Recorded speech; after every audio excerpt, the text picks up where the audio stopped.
Hola y bienvenidos a otro episodio de What I Wish You Knew About Your Wedding. Y ahora estamos aquí con uno de los mejores, Joe Future. Joe, welcome to the show. Gracias por bien aquí. Oh, muchas gracias. Muchas gracias. Thank you so much for having me. Yeah, we are very excited, ladies and gentlemen. Today we're going to be talking about the importance and just having bilingual wedding services and what that really looks like, who really needs it, and again, the importance of it when you have guests who are maybe non-English speaking or may have trouble understanding certain things. We're going to go through all of it. I have a ton of questions that Joe's going to be answering for us. It's going to be an amazing episode, and it's a question that we get a lot. Joe, why don't you tell the audience a little bit about your experience, your background, and anything you want to mention about your services? Okay. Sure. Well, I should I start when I grew up? No, I'm just kidding. I grew up in South LA. There we go. And there was nothing to do than gangs or, just getting into trouble. So I found music and weddings, and I was privileged to have a friend whose father was in the wedding industry. So I've been doing weddings since '86. This June will be 40 years in this industry. Wow. So I lost count after 2,500. Yeah. And the industry has changed so much. And my background is not just in weddings. I've managed to work in multi-camera sitcoms and focus on blocking, which comes in handy during ceremonies. Yes. And also taken courses on speaking publicly, speaking in front of people, and improvisation and things like that help tie everything together when it comes to ceremonies. And so I could toot my horn and say I've done a lot of things. I've done radio and been in front of people on cameras, done 700-person weddings, and even though I've done all that work, there's always things that surprise me in couples. It's amazing. I love the wedding industry. Yeah. Yeah, it's always changing, and one thing I want to tell you that I'm really excited to have you on the show is that I've worked in tandem with you in various ways over the last 10 years or so, and from when I first met you and saw you, I would say use the word perform. Immediately I was like, man, this guy is so good. And I have, from working with you in tandem on different things, watching you, it's like I've actually learned a lot and taken things from you because your presentation is superb. Always, you're just always on point, and the way you present yourself, not just appearance-wise, but also vocally and professionally, it's always been really impressive to me. I want you to know that. So I am very excited to have you here to talk about all these things because I know you have great perspective. Can you tell people really quick where they can find your services? Where, if they want to reach out to you for whatever services, can you tell us where we would find that? Sure. So you can find me online. You just type in my name and you'll find where I'm at. But the main site that I'm actually the vice president of the services that are there are djtempoe.com. Also on Instagram at Tempoe DJs with an S at the end at Tempoe DJs. Yeah. So that's where you could find all the different services that we do, and essentially I speak to couples. I'm the first one they have an experience of us. So they have an experience with us through me. Right. There we go. You're the first point of contact. I'm the first point of contact. Yeah. And it's during that time where I get to uncover what they need. Yeah. And that could be a myriad of services. Oh yeah. We're talking anything from photo booth to ceremony to DJ. It's lighting. It's you guys have everything. Yes. Yeah. Yes. It's a lot. So if you guys are looking for a great company that can be a full service, which is really important, people don't understand. Not every DJ company can help you like that.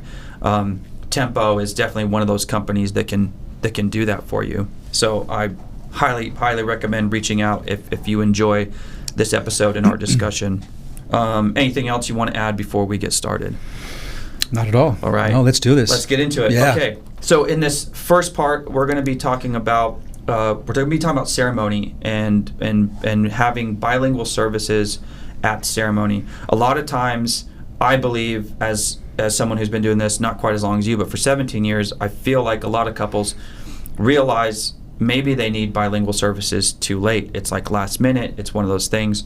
So we're going to answer a bunch of questions that maybe will help you determine, do I really need bilingual services, officiant, DJ? And we're going to look at that in depth so that you guys can understand better, like who needs it and maybe who doesn't, or maybe who should just have it just in case. So let's get into the first question. Why, like, you know, for guests to understand, if you have non-English speaking guests, if they even know a little bit of English, how important is it, you know, for them to understand, to have both languages? How important is it for them to understand during the ceremony what's being said and what's going on? Like, how big of a loss is it, do you think, to the guests if they can't understand the ceremony in full? So I'm going to back up a bit before I answer that question. The biggest issue with social environments is people have social anxiety. People are not comfortable in some of the environments. Mm-hmm. But if they hear something in their language, they tend to relax. Standing in front of people, marrying a couple, performing their ceremony, I see a lot of things in the audience like you do when you're doing your job. Yeah. And I see shoulders relax. I see people not paying attention to their phones. They're actually paying attention to what's being said, because it's not just talking about the couple, but it's talking to these very important people that made the short list. Yeah. And they're all there watching their two favorite people get married. So it's all about just being comfortable in this social environment. So when a couple comes to me and says, we're looking for bilingual services, we're not sure how to incorporate this, we don't want the ceremony to be this hour-long thing. Yeah. I say, well, it's based upon them. Like, how many guests do you have? 100? Great. Out of the 100 guests, how many of those guests don't speak any English at all? And are these guests that don't speak English at all very important to you? Like parents, grandparents, uncles, aunts? Well, then let's sprinkle in some Spanish. But there are some weddings where the whole thing's in Spanish. Yeah, the whole thing. Yeah, they have no one. Everyone there is bilingual or just speaks Spanish. Right. And so maybe that'll work best. And so the goal is to give the couple what they need. Mm-hmm. So I ask a lot of questions. Yeah. No, that's really good. Yeah. And you already kind of touched on it. And I'm going to say this. You are the only person during the ceremony that really has this point of view.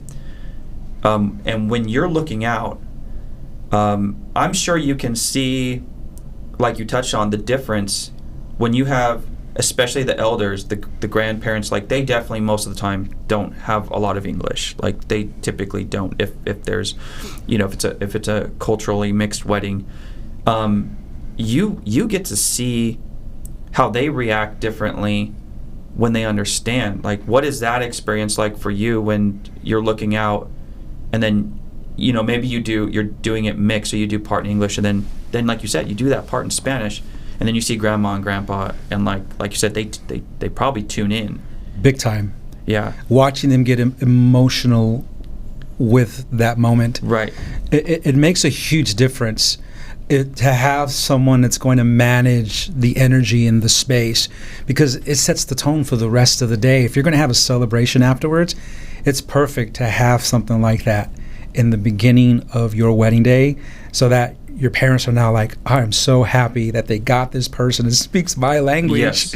And is marrying my sweetheart or my little boy. Yeah. And it just means so much to them to have to hear this parts of the ceremony in their language or native tongue. Yeah, and I think, like, oftentimes with wedding items and things, like, couples don't understand, like, the extended benefits of certain services. So in this instance, if the parents, grandparents have a hard time or don't fully understand English, and they just go all English, they're not gonna, if they, like photography, they're not gonna capture the same reactions, because the photographers are always taking pictures of mom and dad during the ceremony and guests and getting those reactions.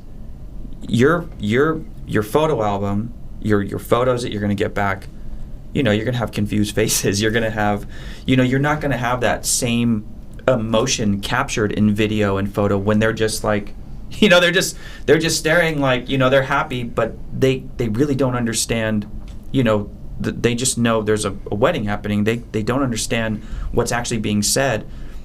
And so, I think it goes beyond just them being able to understand. It extends to your other services. Oh, yeah. Yeah, you're right. I love that, what you just said. Yeah, it's just like having a 5-year-old sit in front of a chemistry teacher going over formulas. They're like, "What?" Yeah, that's the look you get. Yeah. This is fun. It looks cool, but I don't really know exactly what's being said. So that emotional reaction that photography and video could capture, you're gonna miss out on that. And then also, I think you do this quite often. You're able to during the ceremony, I've noticed, with various things that you might say or interact with the crowd. That's a different experience too, because sometimes there's call outs, or like you say something in the beginning, and maybe you'll do it in 2 languages, and you'll get a different reaction from the crowd, especially if you were to say like, oh, let's give them a round of applause for that, and you only say it in English. Some people are going to clap, and it's going to be like kind of like this Yes. this golf clap scenario. Yeah. So I'm sure you see a difference in that too, in how the crowd interacts during the ceremony. Yes. Sometimes couples want bubbles to be pulled out and done at a certain point in time, which is usually after the kiss. And if I say it in one language, and there's like a lot of people that don't speak that language, of course they're going to look at you like, "What? Oh, we got to do that now." And so there's this delayed reaction, too late. and you don't get the reaction. You don't get the photo op that you're looking for as a photographer and a couple. Yeah, I didn't even think about that. You know what? I didn't even think about that.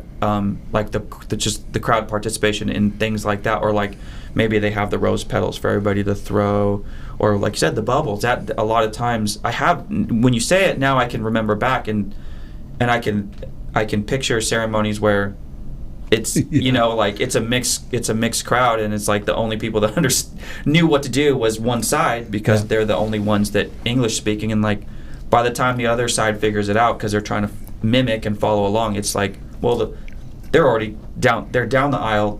They're gone. The dip kiss has already happened, and you got bubbles on one side. You got bubbles coming from one side. Exactly.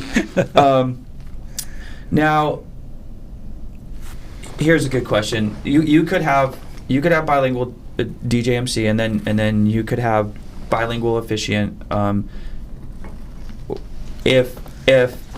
If let's say it comes down to a budget thing, because bilingual services are more expensive in general, people charge more for that.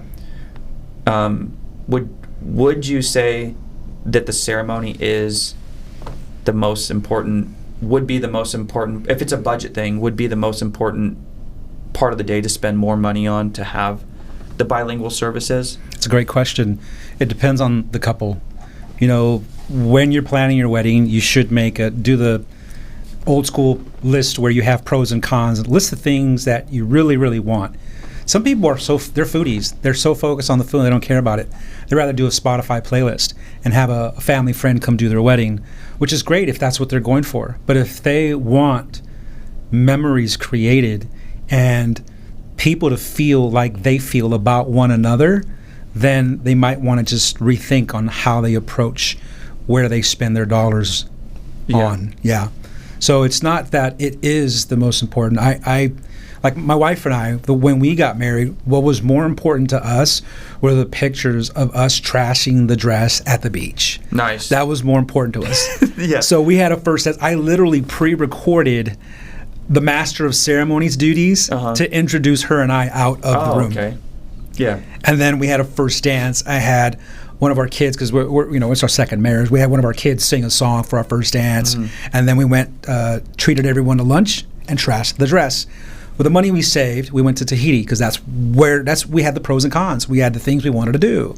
When it comes to a wedding day, there's a lot of things that happen throughout a wedding day. You got the ceremony, you have a cocktail hour where you're taking pictures. You don't get to enjoy it if you're a couple. Yeah. So you're pretty much having the DJ program music for the guests there, or your program, you're just like, I want this and this and that played, not realizing you're probably not going to be able to hear it because it's during cocktail hour. Then you have the dinner, which is a different kind of vibe, and the vibe during dinner should be something that by the end of dinner, the music has changed in tempo and in key. The key is so important. With a certain song could be fast, but the key is low. It's like a sad song. Yeah.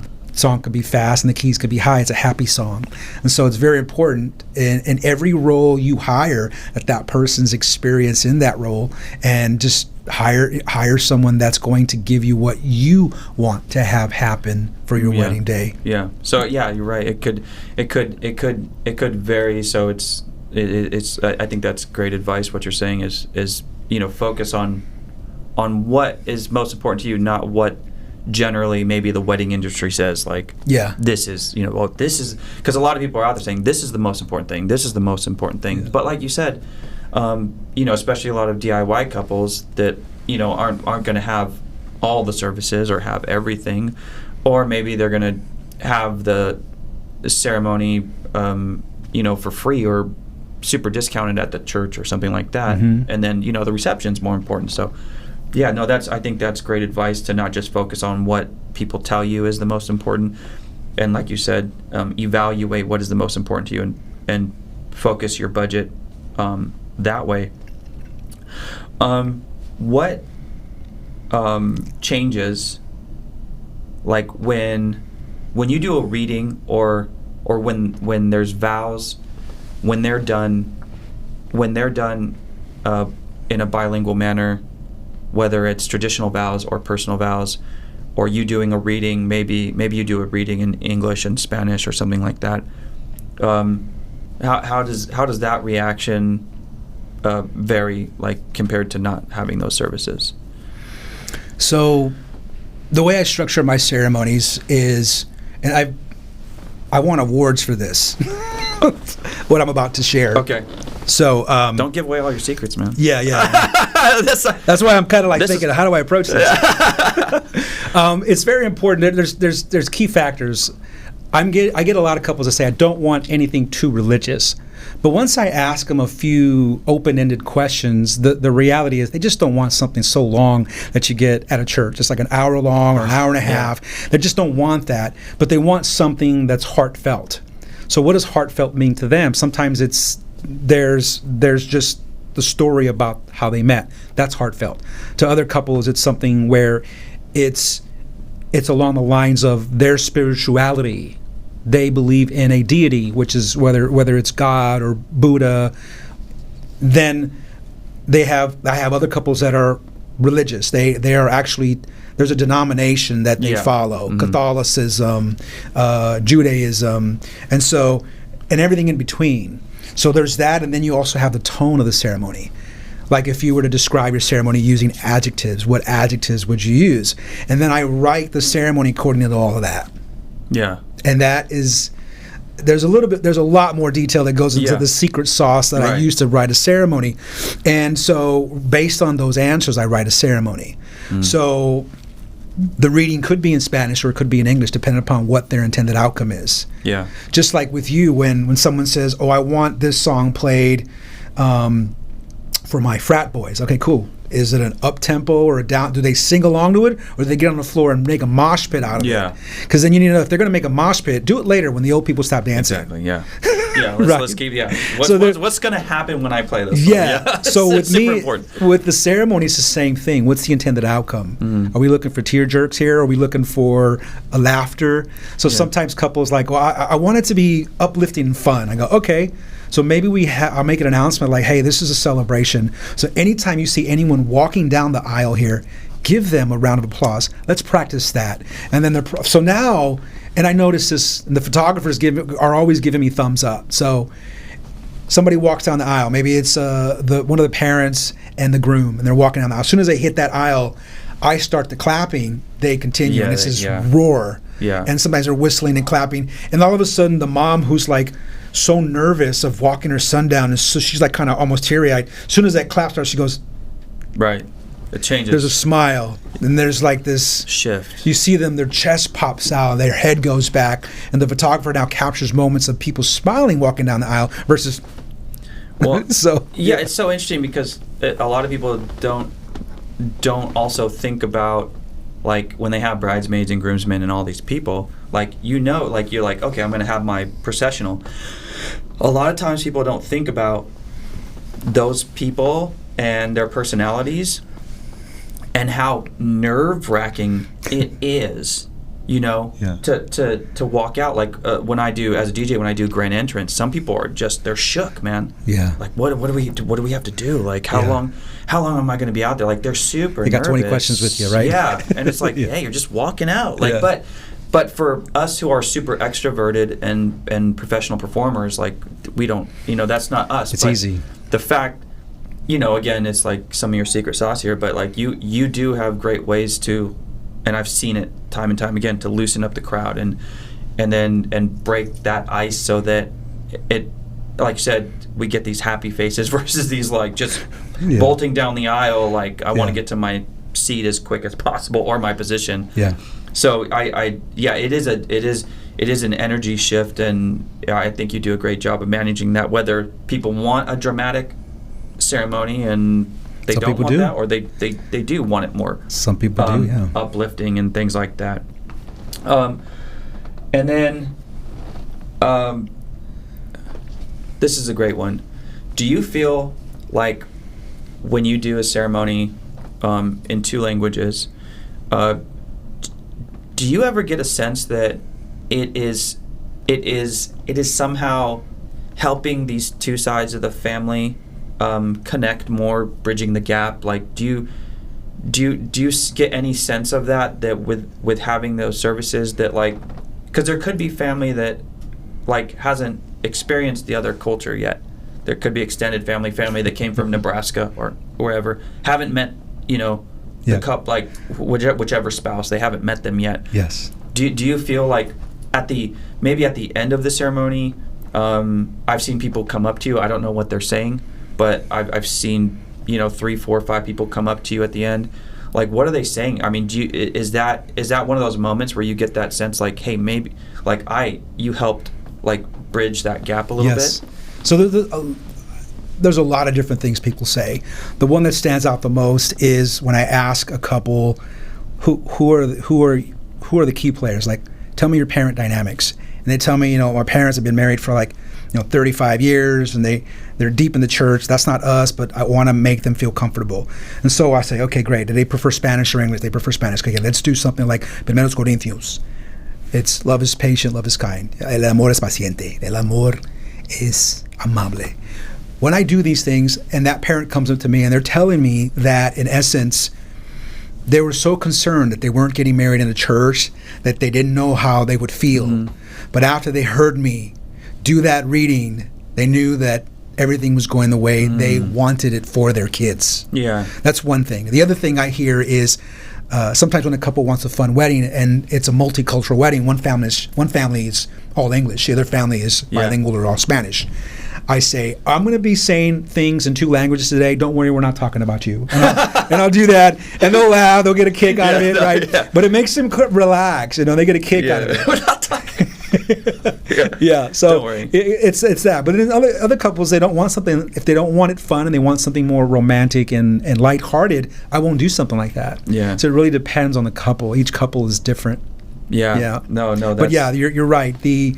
I love the connectedness that can be created through a properly written ceremony. Not just written, because I've seen from your perspective a family friend doing a wedding, and it's written wonderfully. I love the words, but the delivery is just not there. They have no training on speaking and delivering the lines with intention. Right. And so it's just like them reading off a page, and they don't look up, and they're nervous, and they're nervous, and sometimes they're shaky. See the book shaking. Yeah. I feel heartbroken that the moment was lost, but maybe that's what they wanted, and so I kind of I just let it go. I'm like, maybe that's what they wanted. Yeah, definitely. Like, I'm definitely, and I'm sure you're the same way. Like, there's, like, for me with weddings, because I have everything I have everything from non-alcoholic, no dancing weddings. Like, people don't believe that exists, but no, it exists. There are certain people who believe certain things, and literally, there's not even a first dance. Like, not even. There's no grand entrance. It's just, but they have the full reception, and maybe we do different things, games, or, or maybe it's just socializing. It's not about a party.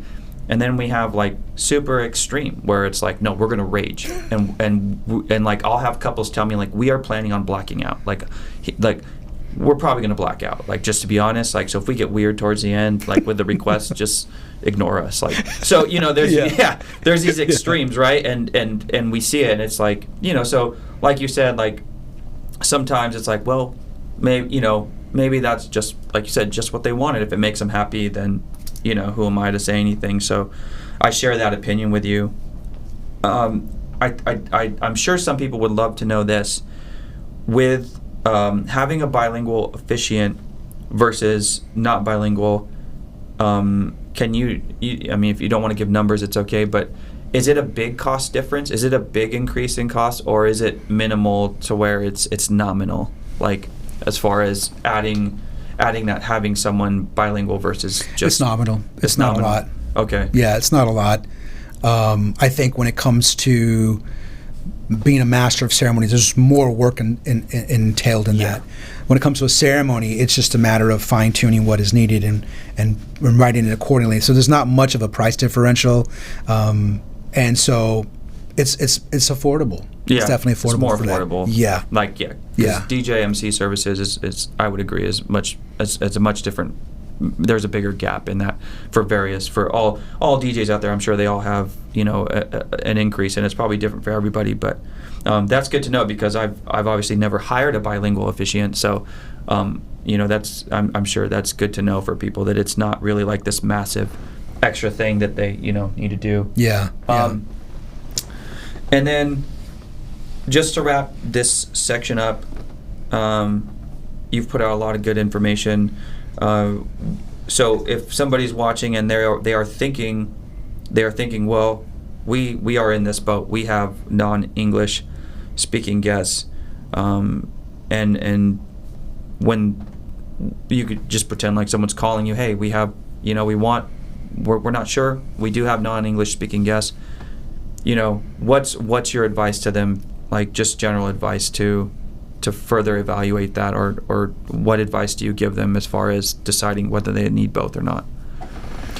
I think the first thing is, whenever you send an inquiry to a professional, always include in your inquiry that you are considering a bilingual fill in the blank. Mm-hmm. MC, bilingual DJ, bilingual officiant. Like immediately, yeah. Immediately, because that could help us with different types of questions to understand how much, how little of that. Because there are times. I mean, there's a woman officiant on our team. She does Spanish and English also, and so we have, like, our personalities are slightly different, and we try to match the performer's personality to the couple's personality, because that works out the best. Because we all can do a great job.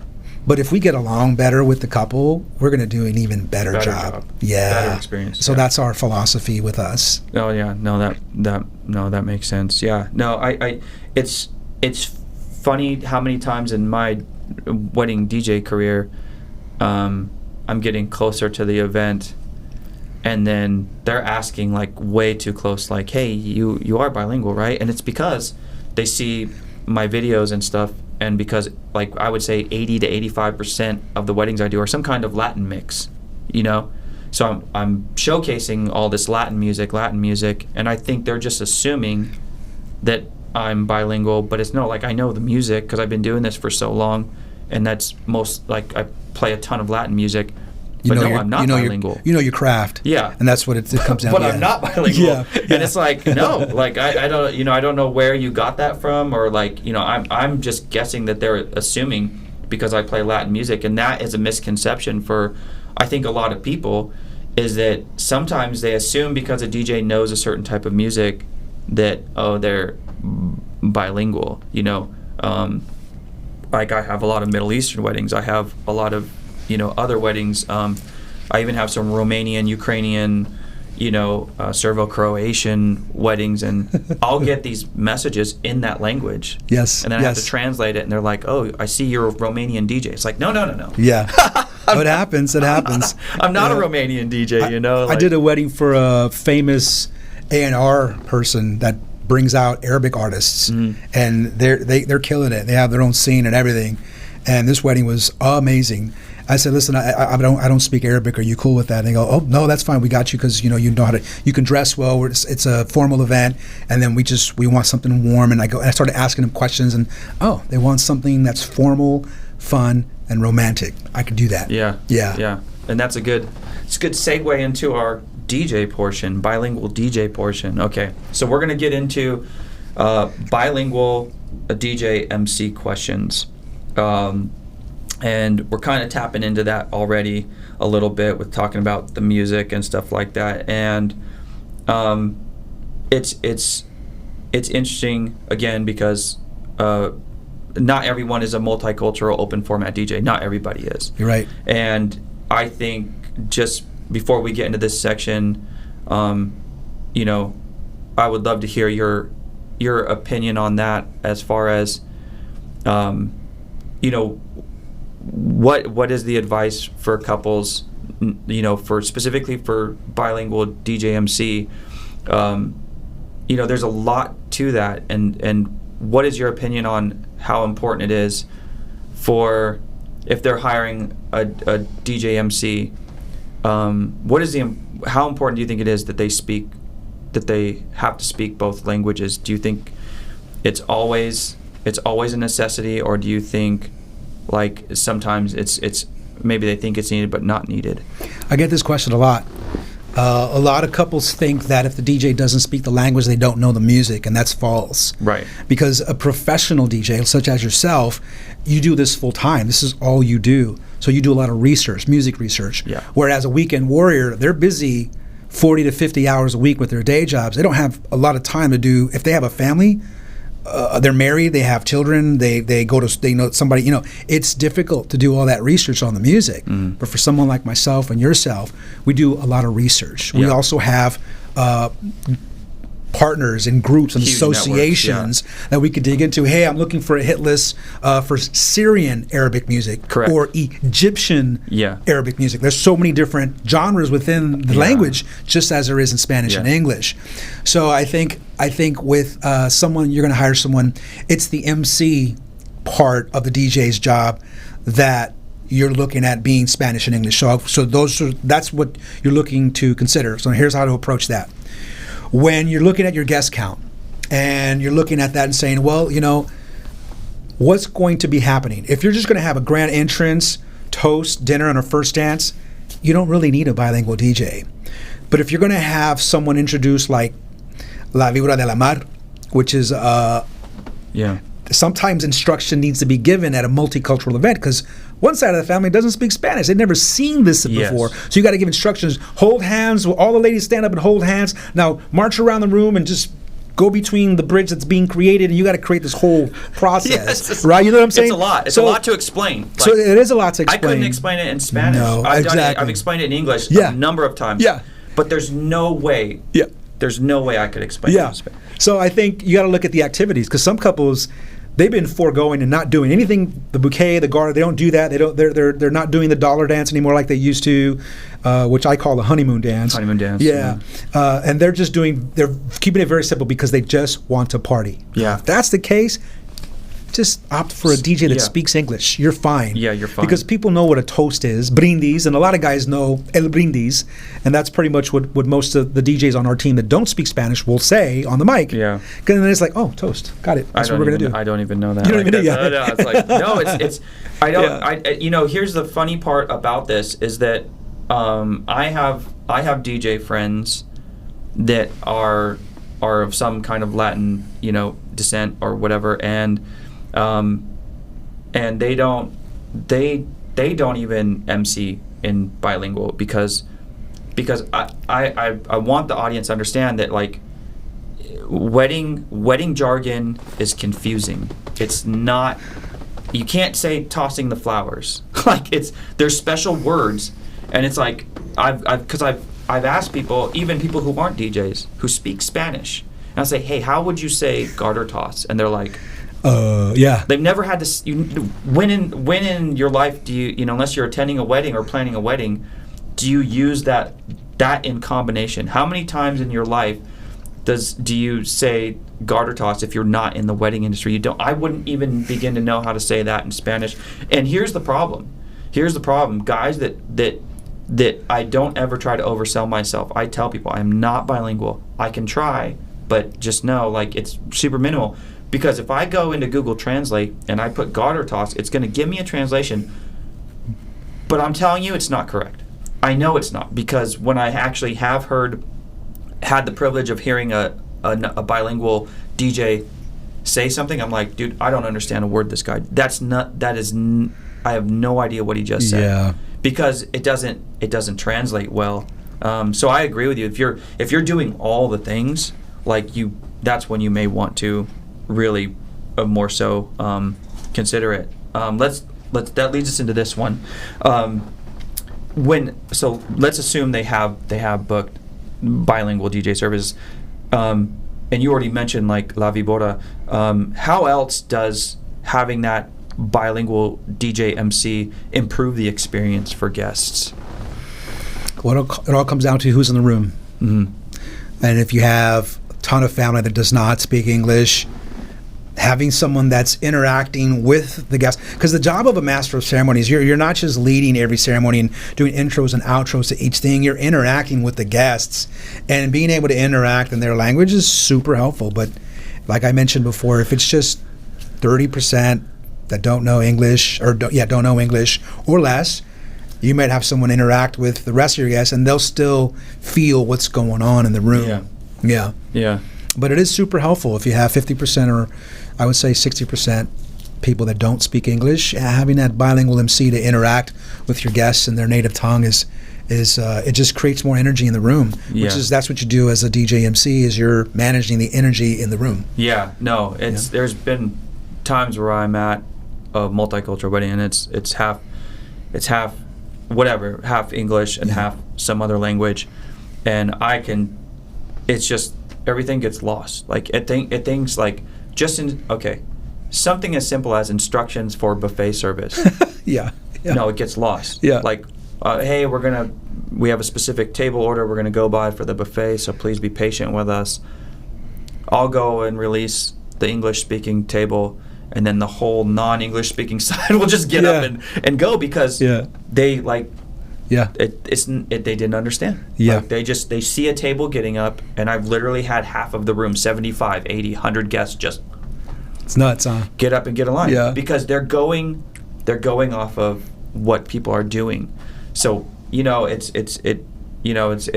things are like things that I think I want to focus in on what you said, like the 50 to 60%. We're talking about half the room. If half the room, definitely I would agree with you. Like, you should definitely consider bilingual services, because they're going to miss things. They're going to be missing a lot of it, and a lot of simple and things that we would consider simple instructions, and just like I said, just like buffet service. Especially inviting the table to the buffet. Or one thing I've had problems with plenty of times is reverse table visits. Hey, everybody, we're going to have the table come up, take a photo, then you can go to the buffet. Again, I release the first table, they come up, and then half the room's getting up, and I lose them. And I'm like, oh my gosh. And I don't know how to, I can't say it. I can't ask them to sit back. I don't even know how to say it. And another thing that I want to touch on is even if I had some of the words, sometimes my Spanish, or what I think I know as Spanish, could be very insulting. Yes. It's too informal or too formal. It's like too formal, so you make them feel like it's like if you walk into a British 4-course meal and you're from East LA and you're hearing them talk Spanish, and your Spanish is Charlie Holmes, and then you walk in and they're like, "Sir," and you're just like, "What?" It's you feel like, are they calling me stupid? Is that they kind of feel that way, because it's like the Spanish is not equivalent to how they speak, which is formal or informal. There's a lot of different ways to speak that language. Same with any other language. I mean, it's like you got to keep it formal at all times, but relaxed. If it's too formal, it's you lose the intimacy of the moment. So you got to keep it familiar. Yeah, that's like, so like in Arabic, right? There's Fusha, which is like modern standard Arabic, which is like the news, right? That's like Walter Cronkite, like لقت مصرعهم ثلاث أشخاص في السيارات في بيروت, يوم الأمس, and it's like, that's very like, when I learned Arabic, I learned that. But if I go to Iraq or Egypt, like you were talking about the Arabic music, right? And just saying hello. If you're Egyptian, you say ازيك anta كويس أوي, like that's the response. And then like you go to Iraq, it's like shlonik, and then you go to another country, it's kaifik. And like, so like it's the same. I feel like every language has this nuance. Yes. And I know for a fact you can't again, you just can't Google Translate and be like, no, that'll do it. Yeah, it'll get you to a certain point, but after that, you're going to need to add some professional skill sets to what you do. Yeah. And then, so going back to that, the announcements, right? Just the announcements. Where do you feel that if let's just say it's only in English, what other events of the evening do you feel like get lost without translation for the guests? Like if they don't speak English, what are the other big events that you have to explain? Like La Viboda? La Viboda, yeah. You got that. You have you mentioned the buffet or the reverse table visit. That is crucial. That's happening a lot today. We see a lot of that. Let's see. Because some of it is pretty obvious, like first dance. Yeah, like the honeymoon dance, they'll figure it out. The honeymoon because dance, that's a traditional thing in that culture. Yeah. And that's the thing about Spanish and English. If it's a South American, if it's a Guatemalan or Salvadorian. Yeah, I was just gonna say. You don't do La Viboda de la Mar. You don't do that. It's a different vibe, and they like more tropical music than kind of like, it's similar to like country versus the pop country and pop music. There's certain parts of the country where the country music just doesn't vibe there. And then there's other parts of the country where it'll hit really well. Yeah. And same thing with the how you speak that Spanish and what instruction you give. It plays. It's important to know where their family is from. Yeah.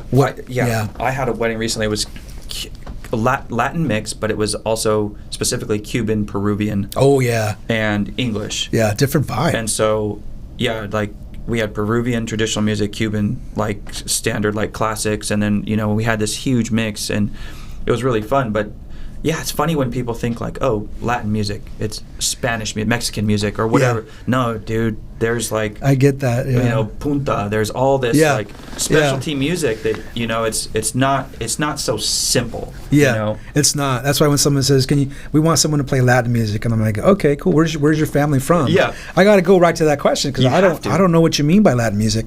That's like you telling me play English music, or when they tell me to play oldies. That's a tough one. What is that? Because there's either throwbacks, flashbacks. Oldies are 50s and 60s, but when they use the term oldies, they're referring to 80s and 90s. Mm-hmm. So it's like I had a producer do it. Yeah. When people use the word throwbacks, like, what does that even? How old are you? What does that mean to you? So I always ask, when did you graduate high school? Yes. And then I add a few years and subtract a few years from that, and like that's the prime time. That's right the there. Yeah. No, I definitely agree. With these announcements and everything, we know how this goes. It's just specifically because I really don't think couples know how important it is to have a DJ MC that can run a timeline. It's so important, especially if you don't have a day of coordinator, or let's say you don't have a good day of coordinator, which happens all the time. Yes. How much do you think being a bilingual MC DJ plays into just that part, managing the timeline for a multicultural wedding? Oh gosh! Well, you're talking to a guy who completed workshops on timeline management for weddings. Mm-hmm. So I had to study timelines from Hawaii to the East Coast to the West Coast, and there's a lot of East Coast timelines sneaking into the West Coast. Mm-hmm. they do things differently because over there's a shorter wedding season. So their MCs do things slightly different than here. Because their wedding season is shorter over there because of the inclement weather. Right. They spread things out. They do a grand entrance, do some dancing, then sit down and have a salad. And then they have a first dance, open the dance floor for some dancing, and then go into dinner. Now, that's like traditional East Coast timelines. Wow. Well, they're starting to kind of sneak over, because over here it used to be, I call it backloaded. So they used to come to grand entrance, come in, do a welcome speech, dinner, and then all the festivities used to be after dinner. And the shift here was, now we do a grand entrance, there's a first dance, sometimes parent dances. Sometimes the parent dances right away. And then dinner. So as an MC, you got to really know, like, where's your family from? Oh, they're native West Coasters? Okay, cool. And, do you have people that like to dance in your family? That's crucial to know, because if they're not, they kind of like, they're more of the type of people that if they were in a karaoke place, they would watch people sing and not sing. So that they like to watch things happen. So possibly you have to incorporate some games. So now as an MC, you're structuring all this to make sure that everything flows, because you got to also know the photographer's not there to the end of the night. Never. And if the photographer leaves at a certain time and you want all these activities, well, then they all have to be done before your photographer leaves. Yeah. Otherwise, nothing's going to be captured. Yeah. So as an MC, you're kind of thinking in your head, okay, what's my intro and outro for this? What's my intro and outro for this? What's my intro and outro for this? Okay, this needs to be rearranged because we're having like two high energy things, and all of a sudden the energy drops with this here, and there's no way that I can use my mic skills to bring this up. So we need to rearrange these things. So understanding timeline and the dynamics with the timeline is crucial for a master of ceremonies. Yeah. And then add in the language. It's like, okay, how many times here throughout this timeline do we need to explain things in Espanol and in English? Yeah, it takes extra time. And then also if people don't understand, then it takes even more time, because things are lost. And so, I'm learning. I mean, every time I do one of these podcasts, I learn something new. And I would have never thought that timelines look different in different parts of the country. Oh yeah, Hawaii doesn't even have a timeline. I'm just kidding. You got to put on your invitation. The ceremony starts at 2, but started at 4. Oh yeah. They're so relaxed over there. Yeah, they are. They are super relaxed. And then this one, do you think?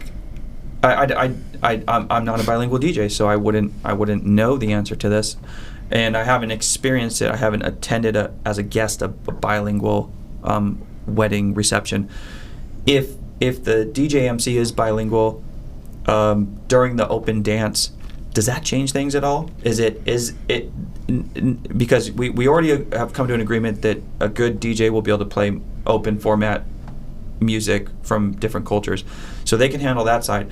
But does having bilingual MC skills, does it increase participation or elevate the experience on the dance floor if they can get on the mic and I don't know what they do. I wouldn't know. So I'll tell you, I have some families that keep coming back, and they always request me as their DJ, because that family, they are not dancers. It's an Asian family, and they're not into dancing. And so the reason why they keep calling me back is because the DJs they've had at their other family weddings, nobody dances, they go home early. But when I do it, they dance. And I was curious one day. I go, so tell me, what does the other DJ do? I mean, how come they didn't dance? I go, well, they don't talk to us like you. They don't talk to us like you do. So that told me, well, MC is crucial. And I have extensive training. I take the Marbecca training method. Those guys are on point. It's a husband and wife team. They're out of Northern California. And if you're going to be a professional in the wedding market, you need to take a workshop with them. It's mandatory, because it's not about what you say, it's how you say it. And then you start doing it in 2 languages, you're going to be a powerhouse, and you're going to be the biggest reason why a couple with like 10 kids will hire you 10 times. Exactly. Right. It's crucial. Keep coming back. So the MC is probably the most important role in a wedding. And I'm not going to say hands down, because like I said, there are some couples that just want to party. Yeah. They don't really need an MC. Yeah. So, but it is a crucial role if you are planning on waking up the fire inside of people that want to celebrate their two favorite people getting married. Yes. So definitely having those skills would definitely help. Like as you said, gave an example. It definitely would having, not. It's important to note that it's not just about being bilingual. It's about having MC skills in the first place, but then also on top of that, stacking it with being able to do it in 2 languages. Sounds like it from your opinion, would absolutely enhances and encourages participation all around. Yes. And enhances the experience. Yeah, it's big time. It's interesting the way you I find it interesting the way you put it, that it's an again a very interesting perspective that you're focusing in on the MC skills first, because just because you're bilingual, what I'm hearing is just because you're bilingual doesn't mean you're gonna create a better experience. It sounds like MC skills first. Let me address that. Yeah, because there have been times where a family member from a couple will come in and translate in like Mandarin or another language that we just don't speak, and they're just translating. They're not doing master of ceremonies duties. Right. So they get the being of the person on the mic by me standing there addressing, looking people in the eye, talking with people, even though they don't understand what I'm saying. And then while the person's translating, I'm re-looking at the people I just spoke to and smiling at them and nodding my head as if I'm saying those words. More secret sauce. Yeah. Yeah. But, it just comes with good training and good, I have extensive training in this area. So I would say I'm not even close to as you're dropping some good bombs here and stuff that I want to look into. But it's like I think because I have an acting background and I've been through acting classes and improvisation classes similar to you.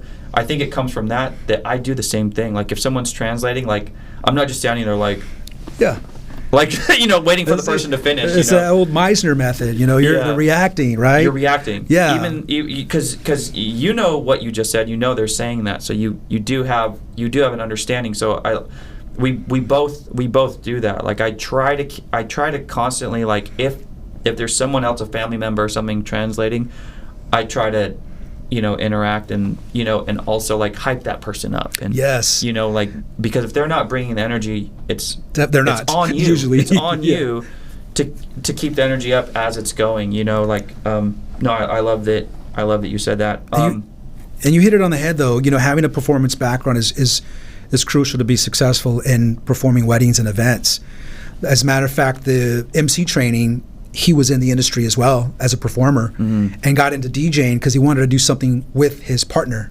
Yeah. And so they were able to do this together. They do weddings, and they crushed Orange County. They were based out of Orange County, and then they moved up north. But that's the training you get. It's not what you say, it's how you say it, and it's coming from a performance background. Yeah. That the workshops are so awesome. Yeah. No, I want to definitely. I'll talk after this. I'll talk to you more about it because now I'm super interested. It's not something I've come across. Okay, and then just to kind of wrap this section up, what is your final advice for people who are debating getting a bilingual DJ MC service, like and in the difference in price or whatever it would be? Is it Is it totally worth it? Like, what's your advice for them if they're considering it? If they're considering it, make sure you put it in the inquiry. Yeah. When you inquire with a service, and most discovery calls or initial consults, I don't really know how they go, but you want to make sure you're being asked those questions. Consider how many of your guests do not speak English. Right. That'll tell you, like we mentioned, there's a measurement. 50%, if 50% of your guests don't really understand English too well, then that's probably something to highly consider. This is a great, that's a good number to go by. Yeah. But you mentioned like way earlier, like if it's like 20, 30%, maybe you don't need it. Maybe you don't need it, exactly. Because you can get by without it. But for the ceremony, if you really want to include a bilingual officiant to perform your ceremony, think about your parents. How will they feel around it? I was just going to say, all the way at the beginning, at the top, like what you said, like, you know, it could be worth it if it's just your parents and just your grandparents. If it's 4 people, but you want to be all inclusive and make sure they understand, like that, and because you said also that's a nominal increase in the cost. So, you know, like I think you know, definitely ceremony after this interview, I think definitely people, you know, even if it's just for 4 people, I feel like almost, you know, whatever that nominal fee is, pay it. Yeah, some people have done that. Yeah. You know? Because it's all on, because there are couples I talk to, they're not that close to their parents, and then there are other couples that they're so close to their parents, so close, and those are the ones that will definitely do something where it honors their parents. For sure. As we come to the end here, what I always like to ask my guests is, in general, through this conversation, is there any final thoughts or ideas or anything we haven't talked about or touched on that you would like to mention? Any final thoughts that you want to share?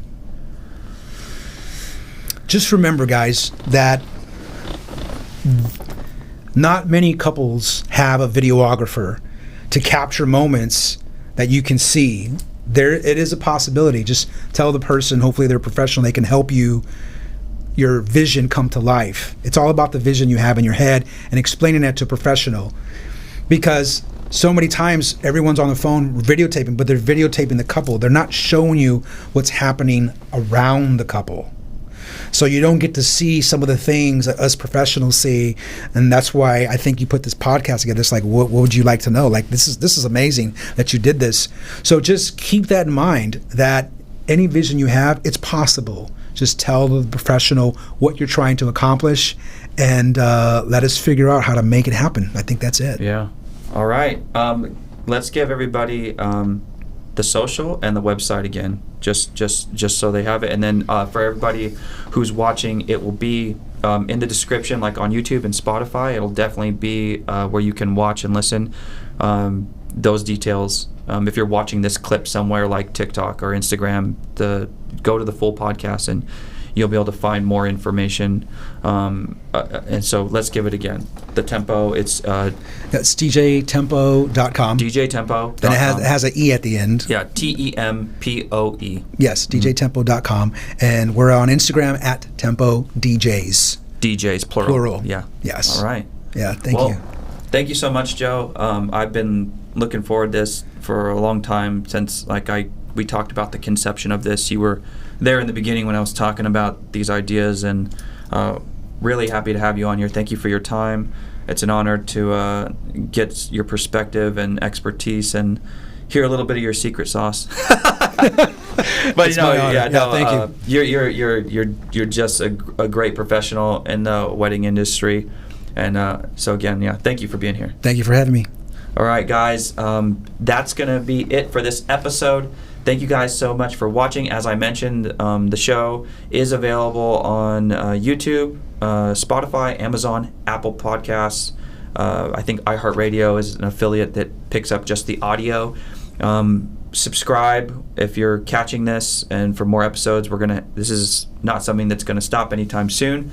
We have a bunch of great vendors lined up, and we're going to be coming up on season 2 pretty soon, only a few episodes away. And subscribe, continue to watch, and go check out Joe and Tempoe DJs.